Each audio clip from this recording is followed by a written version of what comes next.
এতিয়া প্ৰথমতে আপোনালোকক মই যোৰহাটৰ বৰ্তমানৰ স্থিতিৰ বিষয়ে ক'ব বিচাৰিছোঁ আমাৰ জিলাখনৰ। আমাৰ মুঠ জিলা সৰ্বমুঠ 288খন বানাক্ৰান্ত হৈছিল। যোৰহাট জিলাত 288খন গাঁও বানাক্ৰান্ত হৈছিল। এতিয়া এই 59খন এতিয়াও বানাক্ৰান্ত হৈ আছে বুলি ক'ব পাৰি। আমাৰ যোৰহাট জিলাত 1,66,084গৰাকী ব্যক্তি, 1.5 লাখতকৈ অধিক, 1,66,000 প্ৰায় বানাক্ৰান্ত হৈছিল। আৰু এতিয়াও 20,000 লোক আংশিকভাৱে বা সম্পূৰ্ণৰূপে এতিয়াও বানাক্ৰান্ত।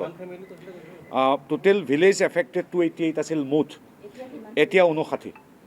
তাতে পানী শুকাইছে, বাকীবিলাকত মানুহ ঘৰলৈ গৈছেগৈ। এতিয়াও 59খন গাঁৱত হয়তো ক'ৰবাত আংশিকভাৱে পানী হৈ আছে, এতিয়াও মানুহৰ চাফাই চলি আছে।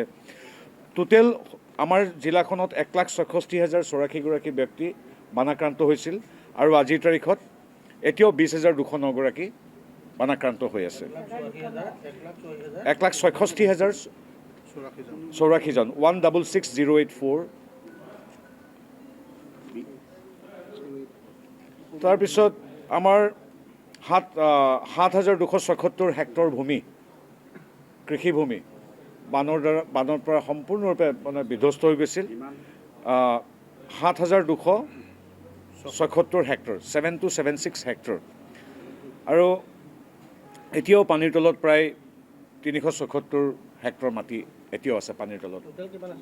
7,276 hectares of land submerged under 7,276 crop area, এইখিনি মানে খেতি থকা কৃষিভূমি 7,277 হেক্টৰ বানত ডুব গৈ আছিল, ধ্বংস হৈছে। এতিয়াও 377 হেক্টৰ মাটি পানীৰ তলতে আছে।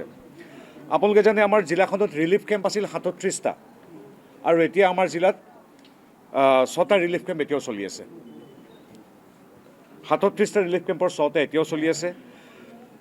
বানাক্ৰান্ত ৰাইজে ৰিলিফ কেম্পত আশ্ৰয় লোৱা ৰাইজৰ সংখ্যা হ'ল 9,345, 9,345। আমাৰ যেতিয়া বান একেবাৰে তুংগত আছিল, যেতিয়া আমাৰ ৰাইজ ঘৰ দুৱাৰী আহিবলগীয়া হৈছিল, তেতিয়া আমাৰ এইবিলাকত থকা শ্ৰদ্ধেয় ব্যক্তিসকলৰ সংখ্যা, বানাক্ৰান্ত লোকৰ সংখ্যা 9,345। আৰু এতিয়াও 733গৰাকী আছে, এতিয়াও 733গৰাকী আছে। সেই পূৰ্বতে আপোনালোকৰ মুখামুখি হওঁতে আপোনালোকক কৈছিলোঁ যে 9গৰাকী লোকক আমি হেৰুৱালোঁ, কিন্তু এতিয়া বিগত 24 ঘণ্টা বা 48 ঘণ্টা তেনেকুৱা কথা নাই। আজিলৈকে মৃত্যু আমাৰ জিলাত 9গৰাকী হৈছে, এইটো আপোনালোকক ইতিমধ্যে জনাইছোঁ। আৰু আমাৰ যেনেকৈ 1,66,084গৰাকী লোক বানাক্ৰান্ত হৈছে, 1,17,097টা জীৱ জন্তু বানাক্ৰান্ত হৈছে। আৰু গৰু, কুকুৰা, ছাগলী এনেকৈ 17,000কৈ অধিক সম্পূৰ্ণৰূপে উটি গৈছে।